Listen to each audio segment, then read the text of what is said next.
This is night 2 of trying to fix 75 PS3 controllers in a week. If you want to know why, check out part 1. Let's jump right into it with this red controller that has a bad shell. This pink shell had a bad board, so it was a perfect donor. And this one's going to get everything that comes in the basic refurbished package, which is tape behind the phone to make better contacts, a full clean.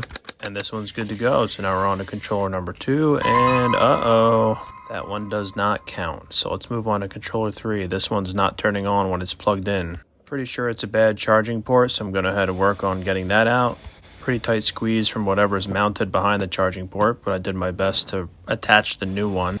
Unfortunately, the first go around when I plugged in the cable, it would only turn on when I pressed down firmly, which means I did not have good solder joints on the back there. So I went ahead and redid the whole thing from scratch, making sure to tin those real good, and when I put this new charging port on, this one actually worked out perfectly. So from here I was able to go through the motions of cleaning and testing. It just took a while to get that charging port situated, so we're already at 53 minutes and we only have 2 done.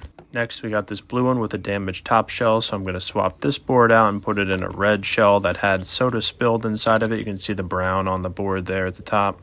This board did need a full clean in the sink, so that one's going to be off to the side while I work on this Camo controller. I had to swap the thumbsticks on this one. Unfortunately, on this model, you have to take the whole board mount out in order to do that, so I was able to get those out and clean it. And after cleaning, I noticed that if the wire and the port moved a little bit, it would disconnect, so I had to go ahead and clean that charging port out, and that's all this one took to fix that problem. So that one's done. 3 controllers, and we're already pushing 90 minutes, so we got to pick up the pace here a little bit, so I'm going to do another Camo controller, and this one was really simple. Did break the 100 mark while working on this one, but this one was so easy I was inspired to do another Camo controller, so this is the 3rd Camo of the night so far. I thought this one was going to be easy, but I did have to go back into it, take everything apart, and fix a joystick problem, so I got a little frustrated with Camo and decided to switch over to white. White just needed your basic package of cleaning and foam adjustment, and this one just had some spots that had to be taken care of. 130 minutes in, we move on to this black controller, which had sticky stuff all over the side.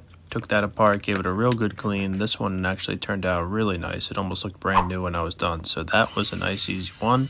Next we move on to a blue controller. This one didn't need anything besides a quick clean, adjusting the foam and cleaning the outer shell, and I moved on to the last one, which was another Camo just for the heck of it.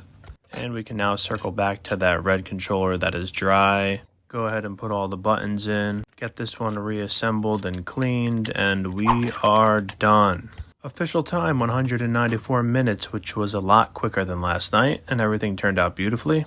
I'll get about $380 in sales when it's all said and done for these. Part 3 tomorrow.